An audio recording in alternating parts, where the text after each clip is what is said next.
Hello, everybody, and welcome back to Chasing Hazel's Tales, a family history podcast. If you haven't heard Hazel's story, we invite you to check out the entire episode list. It is growing, and we love the stories.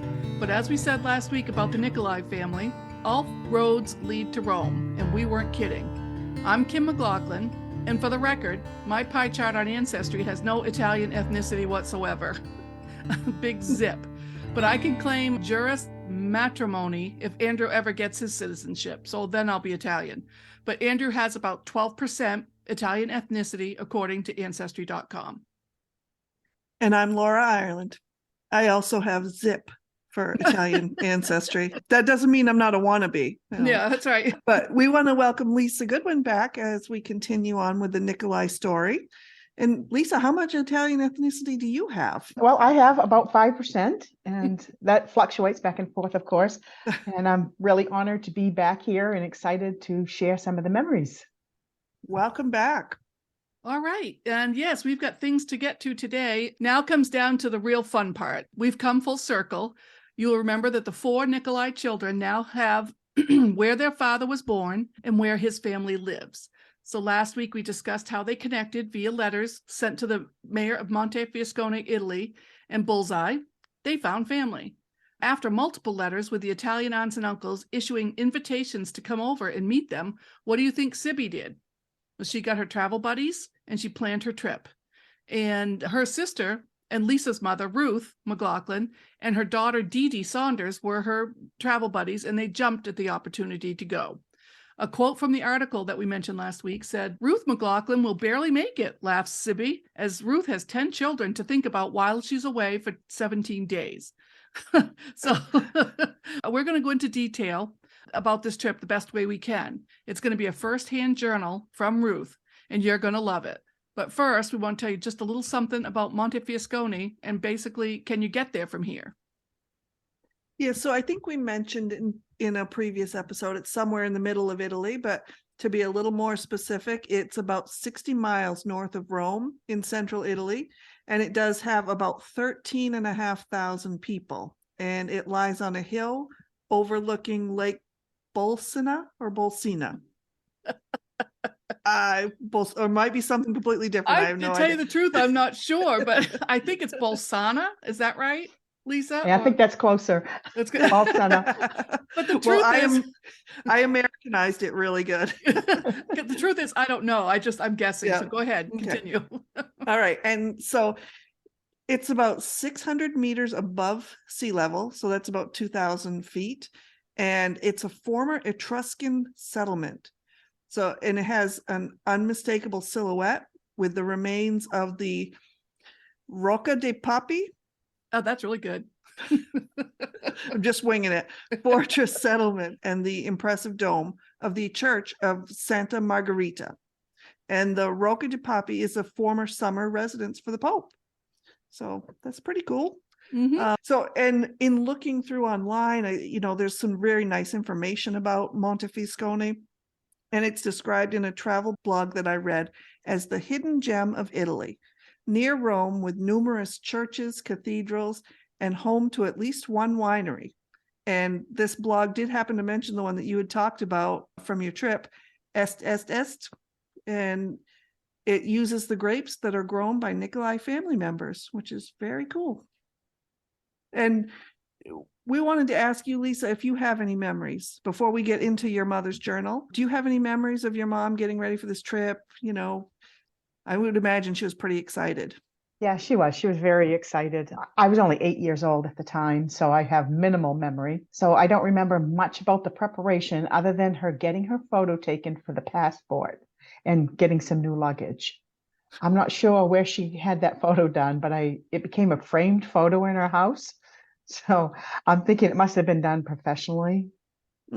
I do remember going to the airport when she left. A little entourage of people, because nobody in our family had flown. Mom had never been on a plane to fly. So it was pretty exciting for everybody. And at the time, the passengers would just walk out a door onto the tarmac and board the plane. I mean, there's no security that we have nowadays. So we were able to stand right inside the door, looking out all these big windows and watch the plane taxi down the runway and take off. I do remember that vividly. Mm. Her travel journal that she kept, which I'm so happy, and I'm sure all of us were very happy about it. She travels to Italy with her sister and her niece, and she gets to meet 4 to 5 of her paternal aunts and uncles. One of her uncles went to Argentina, if you remember Kim talking about that. Right. Let's go and get right into this journal. I invite you to sit back, put your feet up, because you're going to hear a long story. So it started in Bangor, Maine on June 17th, 1971 at 4 p.m. So these are my mother's words in her journal. About 7 minutes ago, we took off from Bangor International. What a thrill. The captain just informed us that he had leveled off at 1,600 feet. It's unbelievable the sight from up here. We hardly seem to be moving at all. We are out over Penobscot Bay. It's too beautiful to describe. We are over land again now. The houses are just small white squares.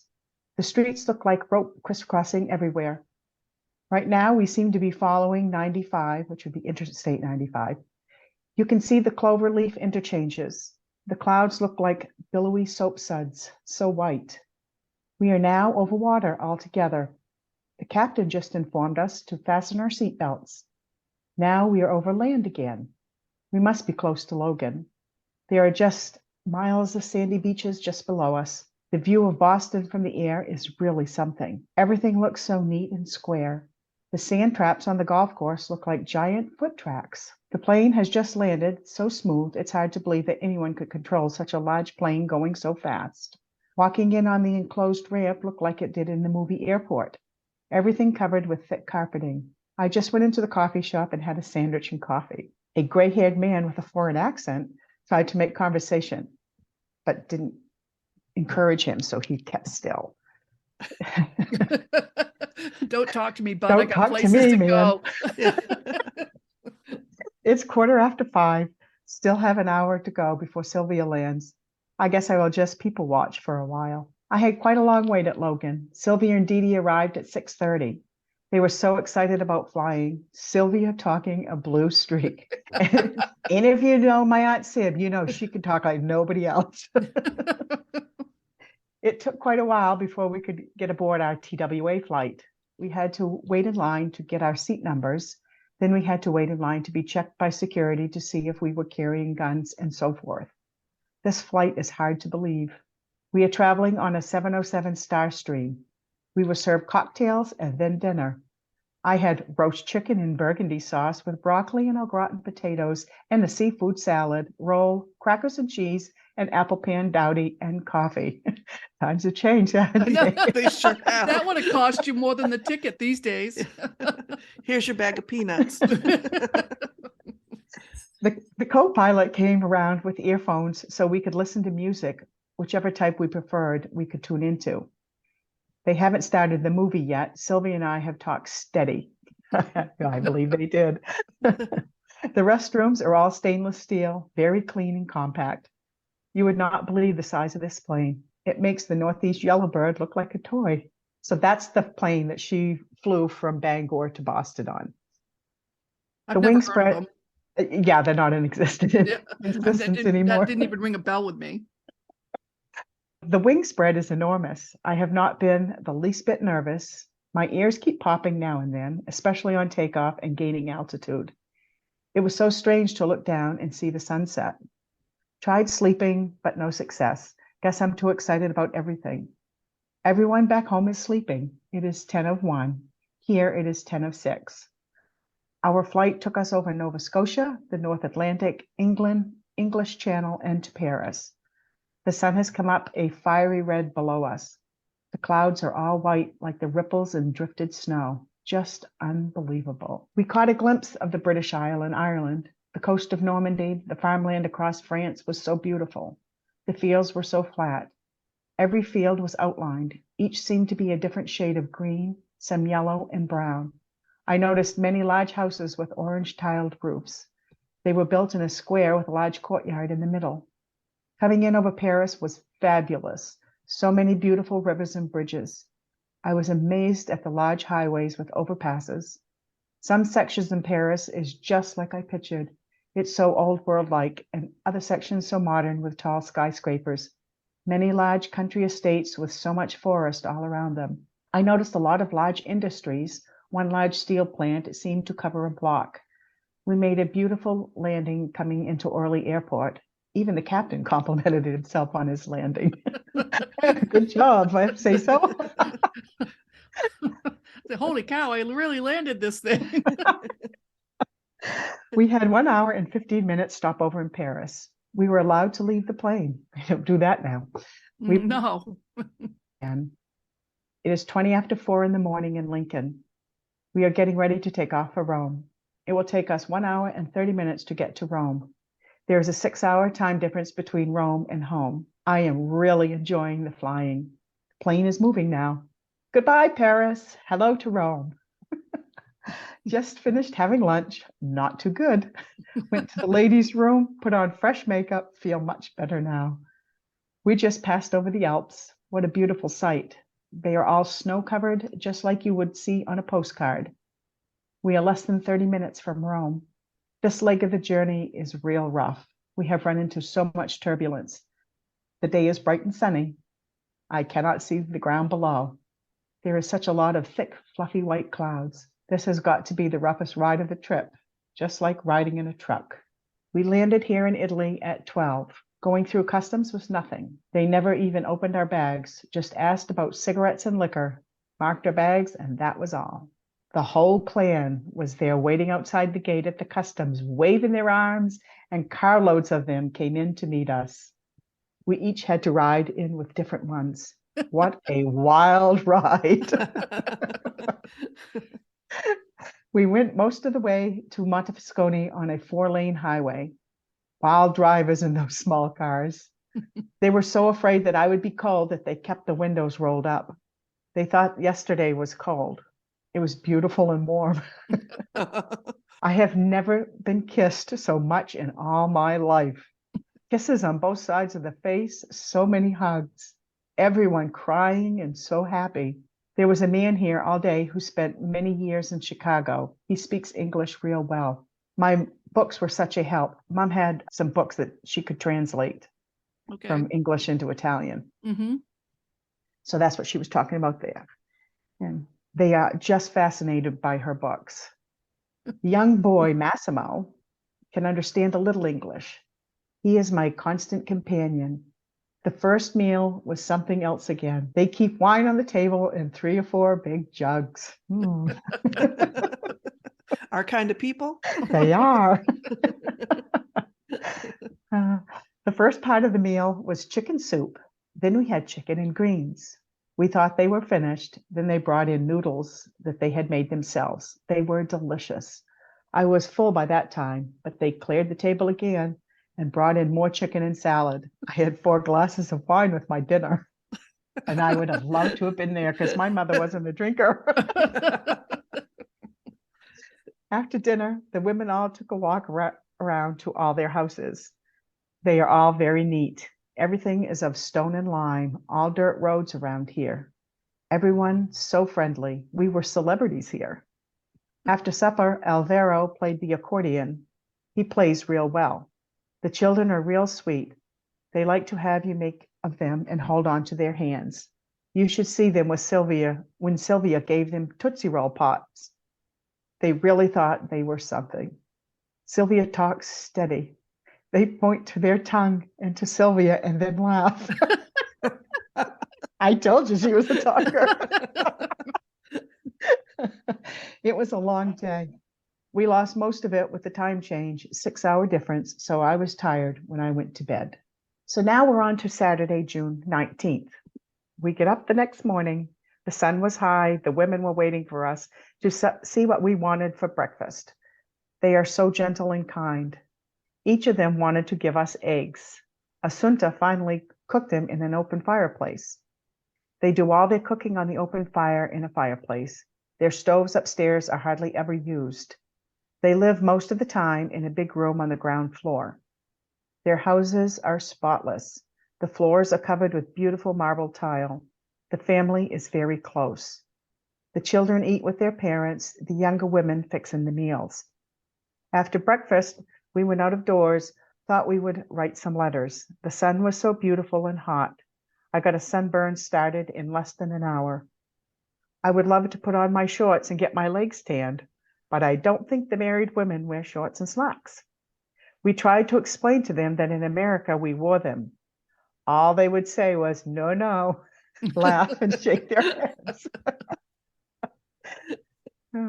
We went for a walk with Uncle Giuseppe over through the fields. He and his daughter, Lucretia, own so much land. None of it is wasted. It's all hills, all terraced with grapes, figs, olives, and vegetable gardens. We went down to Lucretia's wine cellar. It's a big cave dug out of the side of a hill. They are immense and so cold. They even have an electric light line running into their grotto. The wine barrels are so big. The grape presses are all operated by hand. It is as cold as a refrigerator. We walked up to Lucretia's house, had some wine with her. Then we walked back to Aunt Syria's house. We wanted to go in town to the bank, but it was closed on Saturday at 4.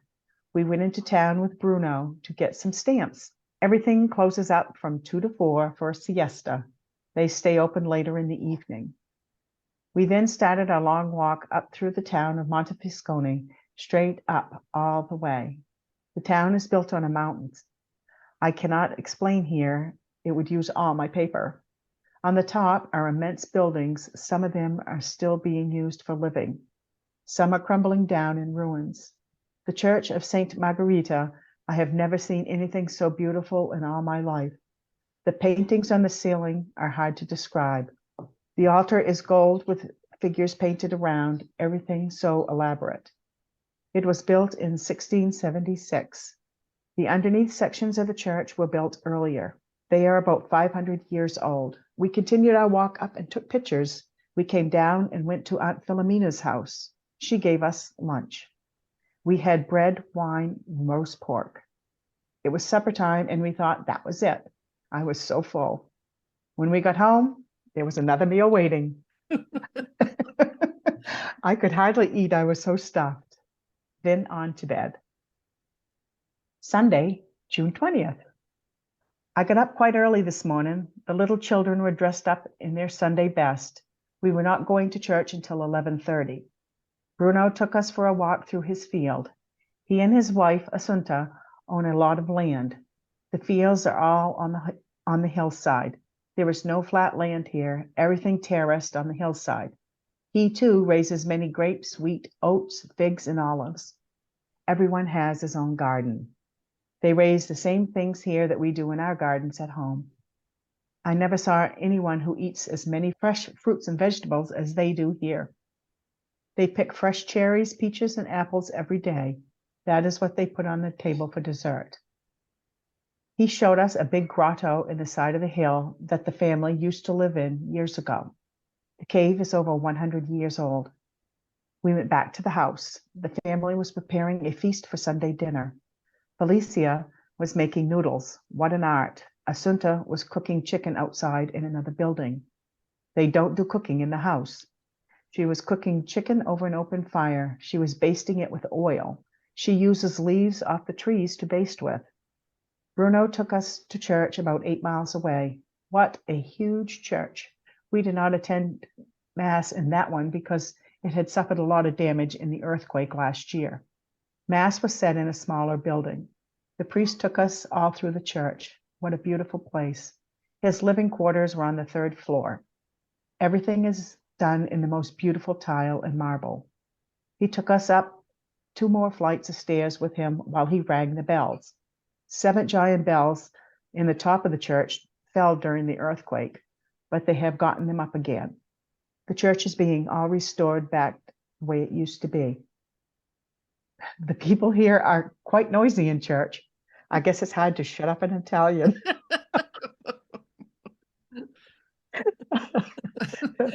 The priest was fascinated by my Polaroid camera. He took 3 pictures with it. He got a beautiful picture of the church. I gave it to him. He was so pleased. What a nice looking man. This place is full of good looking men. Now, if you're looking for a good looking man, now you know where to go. After Mass, we stopped into a restaurante and had a cold drink. The place belongs to one of my cousins. What a big, beautiful place. They took us all through it. The kitchen was something else. What food! He let us sample the food. It was delicious. We came home and had another one of those big dinners. Then we all got into the cars and took off to the big church high up in the mountains in the town of Bonaraggio. It is called Saint Bonaventura. What a tremendous place. Such a long walk up the mountain. Besides the church, there are other buildings and people live up there. After that, we drove to Lake Bolsena. What a beautiful lake, all sandy beaches around it. It looks like ocean water, it's so green, but it is not. We drove to another place that the Italian government maintains. It is a cemetery for servicemen that were killed here. Beautiful flowers, planted roses everywhere, about 5 different shades of roses, beautiful trees and shrubs. Then on home to another meal, then to bed. So we got a theme here. Lots of wine and food. Monday, June 21st. Monday, we went into the bank and got our money changed. We called on Aunt Philomena for a while. Then we drove over to the lake with Piero and Salvatore and Felicia. We had a sandwich and talked. We really got to know quite a bit about each other. The language is getting easier to understand. We drove back home and spent an easy afternoon walking around, observing how they do things. That evening, we went into town to Aunt Philomena's. What a time they had planned. I never laughed so much in all my life. For supper, there was 23 besides we 3. Can you imagine the noise with that many Italians all talking all at once? Well, yes, we can imagine. Yes, I can. The food was excellent. Before we had our supper, Salvatore drove us out to Viterbo to see the sulfur springs. What a sight. The ground is all white and yellow with the water bubbling out of the ground. So hot it would burn your hand. So now we're on to the next day, Tuesday, June 22nd. In the morning, we washed our clothes. What an experience. Out in front of the house is a big stone watering place with 3 compartments. All the neighborhood women washed there. You ought to have heard the talking when they saw our clothes, especially our underwear. All they could say was Bella, Bella, Bella, which means beautiful. We took a walk to Lagresha's house. We had some wine and bread with her. We came home to another big meal. Then Salvatore took us sightseeing. We went to an arena that was almost 2,000 years old. Ruins from the Roman civilization all over the place. Then we went into another place to see a mineral spring. It came out of the side of the mountain, came down over large waterfalls. The ground was orange wherever there was water. They just loved the taste of the water. To me, it tasted awful, just like iron. We then drove into Viterbo to see the beautiful church. It was built in 1546. What a beautiful church. The ceiling was something to see, all carved out of gold with blue around it. The altar was so beautiful. There was a large courtyard to one side of the house, at least as big as our whole house lot. We came home, had supper, then Bruno came in, and he, Alvaro, Sylvia, Joanne, and I took a walk over to Piero's house. It's so dark outdoors with no street lights. We took the shortcut across the fields, then we came home and to bed. I was bushed. Wednesday, June 23rd. Today we walked into Montefascone. All the women go to the market on Wednesday. There was one street they use for an open market. It's about a mile long. It's very colorful. They were all under bright colored tents. They sell clothing, hardware, dishes, all sorts of food, including fish. We came back home, had lunch, and spent the first part of the afternoon just leisurely. Lucretia came over and we took a walk over to her cousin's house. What a beautiful place high on the hill overlooking Lake Bolsena. Their house was very beautiful inside. We came home and had supper with Uncle Giuseppe's family. After supper, we all took a walk over to Lucretia's house for just a fun evening. I was quite tired when we went to bed. We walked about 20 miles. Thursday, June 24th. I got up early and washed and set my hair, had breakfast. Piero came over, ready to take us on another trip. He said I would have to take my rollers out and put on a pretty dress. They love for us to dress up. My hair was wet and a mess, but I had to go anyway. He took us to an ancient town high in the mountains. What turns on that road? All the streets are lined with these beautiful trees with pale yellow blossoms that give off the most heavenly aroma. The town is called Orvieto. It's hundreds of years old. First, we visited the most beautiful church. Have you noticed all of her church are beautiful? Yeah. Well, they are. And all the meals are big. Yes, and delicious. Yeah. The outside was completely covered with carved figures, the most beautiful stained glass windows. A miracle took place in the church. A priest from the Bolsena area did not believe in God, and when the mass was said, the host bled and drops of blood fell on the vestments. The vestments are hung in the tabernacle for people to see. It was a very moving experience, one I won't forget. From there, we went to the well of St. Patrizzi, which is St. Patrick. It's a great stone well. We walked 240 steps to the bottom of the well. And just as a side note on this, I did a little research on this. I looked it up, and there's actually 248 steps here. Okay. But if you want to get technical, she missed one.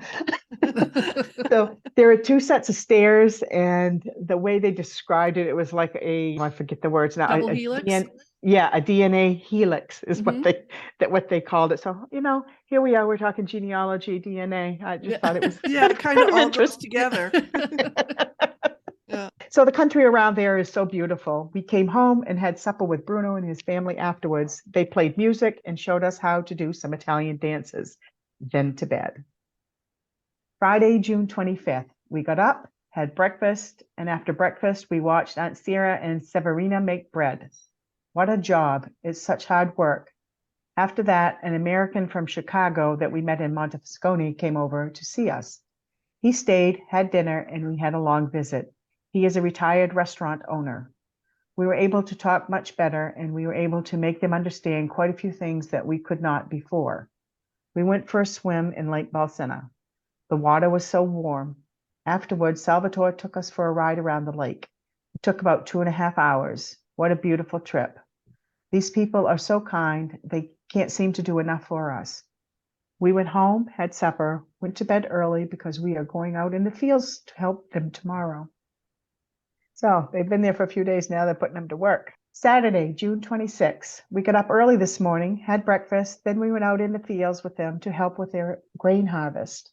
Salvatore has all the modern machinery to cut the grain, but after that, they seem to make so much work for themselves. They stack the grain in long bunches. We would have to carry it 3 or 4 bundles at a time from one end of the field to the other. We could not work as long as we planned to because we had a terrible thunder shower. I never seen such lightning. It rained so much that it finally drove us home. We got a lot done. They were real pleased because we got so much finished. We came home, cleaned up, and had a nice social evening with Aunt Sierra and her family. They are such gentle people. Sunday, June 27th. We slept a little later this morning, probably because they worked hard the day That's before. right. Sore muscles. No one was going into church, but we had to go into Montefascone to Philomena's because she wanted us to have our pictures taken with her at the photographer's. Piero took us in, then we went and had a small lunch. Afterwards, we went out to Piero's house and spent the afternoon with them. Uncle Giuseppe's family were all there. Later on in the afternoon, we walked Alex home. He's the American that we met there. We walked back to Piero's house for supper and a social evening, then came home. Monday, June 28th. Everyone was kind of mad at us today, mostly Giuseppe's family. We planned a trip to Viterbo, a large city about a 30-minute drive from here. They did not want us to go. We were going in with our American friend, Alex. He has been such a help to us translating for us and helping us with our money to see that we are not shortchanged. Salvatore took us to meet Alex. We had to go in about 3/4 of an hour early because Salvatore had to go to work. We took the bus to Viterbo. It is so nice to travel here. Everything is so beautiful, so many flowers. Viterbo is such a beautiful city. It is very large. Alex's nephew helped us all day. He was just a young man in his 20s. His name was Ensid. He would dicker everyone down on the prices. I guess they will all overcharge if they can get away with it. We shopped all morning, then we went into a small restaurant and he treated us to dinner. After dinner at 1 o'clock, all the shops closed down for 2.5 to 3 hours for a siesta. During that time, we went to the park. What a lovely place. Everything is so well kept, so many trees, flowers, and shrubs. They had a large pool there with swans, ducks, and fish. All in all, it was a very pleasant day. We came home, cleaned up, and just relaxed for a while. Then Aunt Philomena came out. She had 2 people with her from Australia. They were in-laws of her son that lives there. We had supper, talked a while, and went to bed. Tuesday, June 29th. We got up this morning, had coffee, picked up our rooms, did our washing. Then Sylvia and I took a walk over to Alex's house. We had some things to discuss with him about our trip to Rome. We came home, had lunch, and sat around and talked. Then Alvaro and his mother took us over to Tuscany. It is a very ancient town. It is the place where they had the big earthquake last February. The buildings were very old and it really damaged them. Some are fenced off to keep people away from them. Aunt Sierra has a younger sister that lives there. We visited her for 2 or 3 hours. Her husband walked around with us, treated us to some pizza and ice cream. We came home and had a social evening with the family. I was quite tired, so went to bed about 10:30. Thought going to bed early. Wednesday, June 30th. Got up as usual. We did our washing. Aunt Sierra told us to do it in the kitchen sink. She doesn't want us to wash our things down at the fountain where this neighborhood does theirs. Huh, that's interesting. She didn't want them looking at their underwear. That's right. All that pretty underwear that they mentioned before. causing too much talk in the town. Whose pretty underwear is that up there? Do you see the knickers those Americans brought?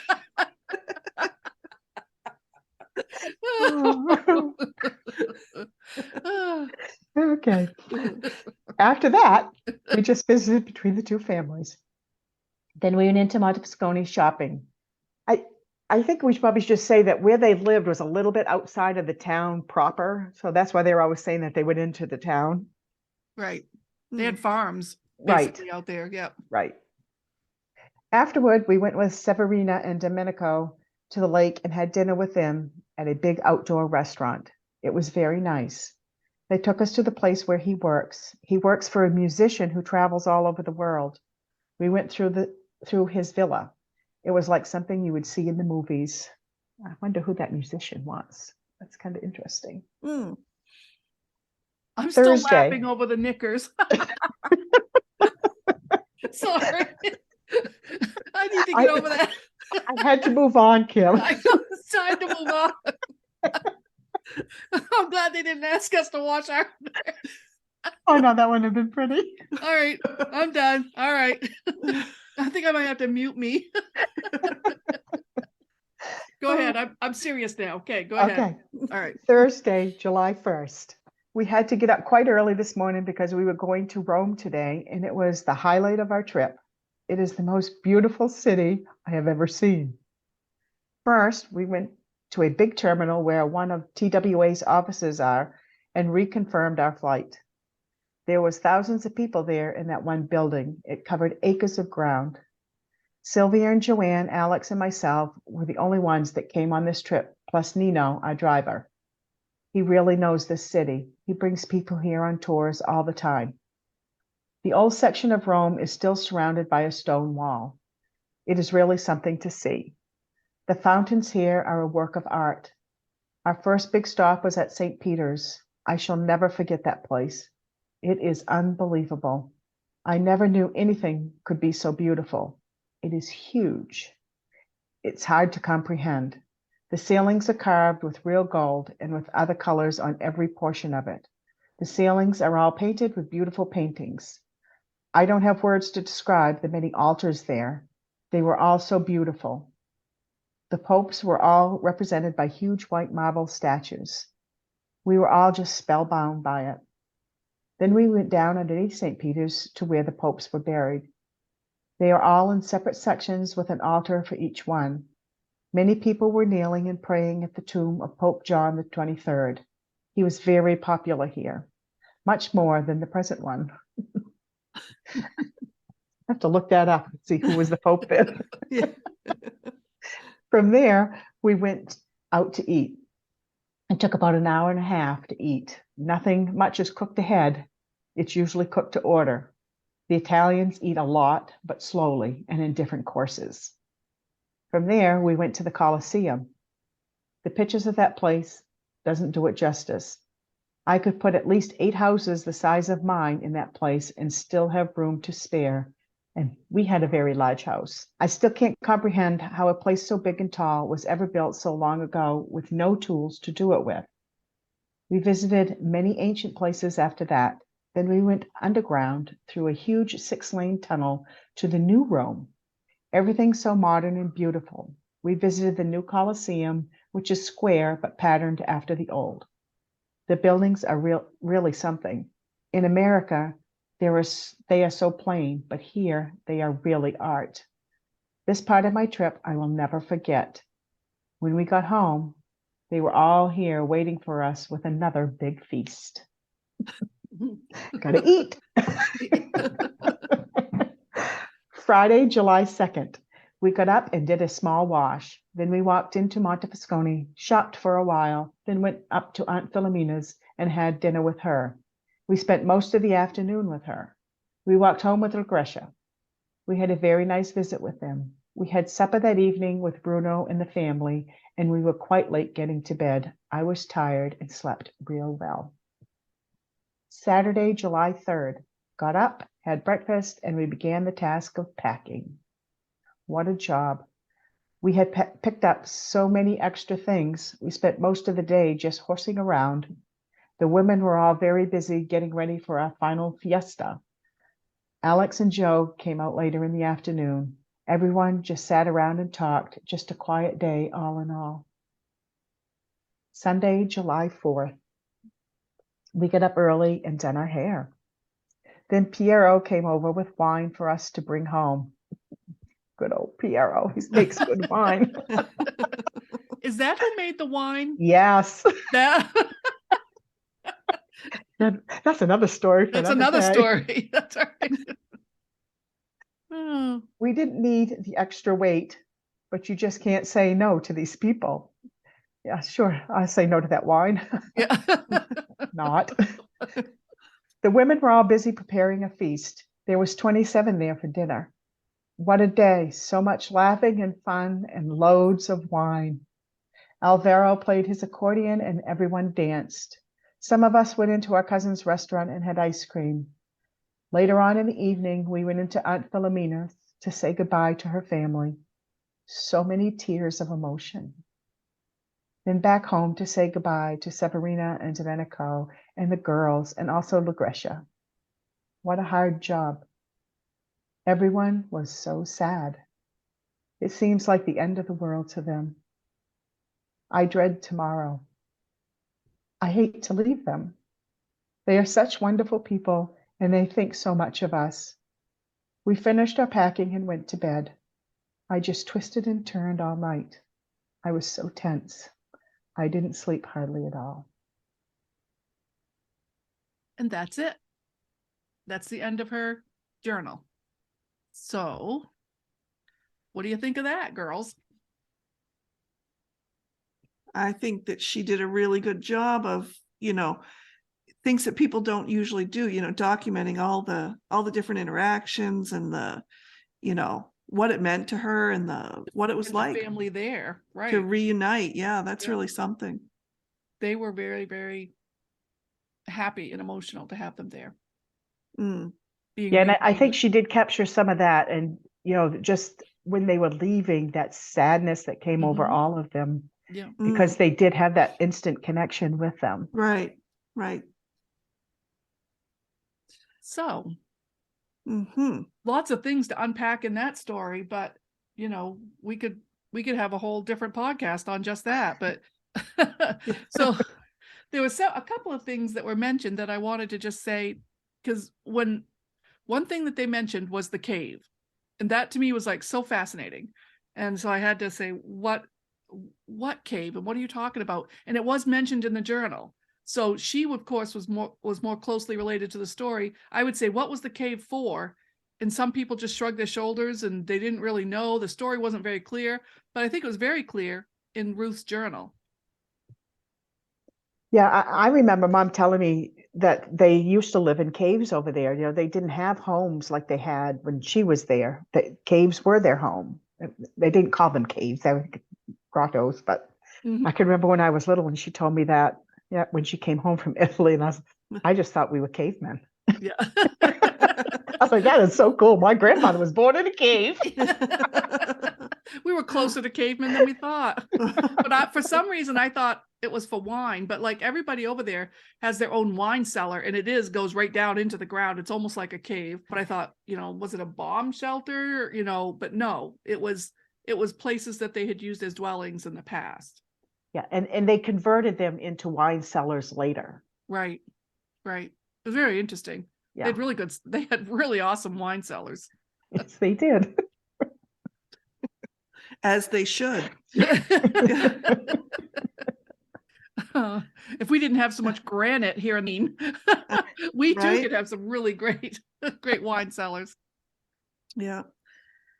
But I liked her story, especially like when she's talking about them out in the middle with everybody at that fountain washing their clothes. You've seen that in movies, so you can kind of picture it in your head, all of them doing that. Right. That's funny. With their beautiful underwear. Oh God. So the one they didn't get to meet, Ruth and Sibby did not get to meet, was Consalvo Nicolai, who was in Buenos Aires, Argentina. So they had just missed him when he traveled to Italy. So he's the one who went to Argentina when he was about 16, but was still Italian in his heart. I think that must stay for the lifetime, I would think. But he made his family in Argentina with the love of his life. And I think we could say that for all of the Nicolai descendants. Right. They made family wherever they went, but I think their hearts are still in Italy, and really the base of the family is in Italy. And so once I think Sylvia and Ruth and the siblings all figured that out, their heart was in Italy too. Once they learned all of this family history, how could you not? How could you not have your heart in Italy? So anyway, that was a really great reading from Ruth. But can anyone say road trip? Or plane trip. Yeah, that's true. We'll use it planes, trains, and automobiles. Yeah. So the next generation is what I'm talking about. So when I said that last week that Sibby had blazed a trail for her for the rest to follow, I wasn't kidding. Next week, we're going to discuss how the next generation is keeping the connection alive and traveling to do it. And it's a lot easier now these days when you have social networking, that kind of thing, where you can go ahead and you can just communicate that much quicker. We'll talk about that next week. So for this week, if you get a minute, check out Montefiascone, because I really think you should put that on your bucket list. I mean, if this little letter didn't, put that into your mind, it should. It's truly beautiful. And they have really great wine. Really good wine. I think I'm ready to tag along on your next trip. Okay, next time. And if you can, please rate, review our podcast. And you can email us at chasinghazelsTales@gmail.com. But until next week, we'll again say in Italian goodbye. We'll say ciao. Ciao. Ciao. Have a good week.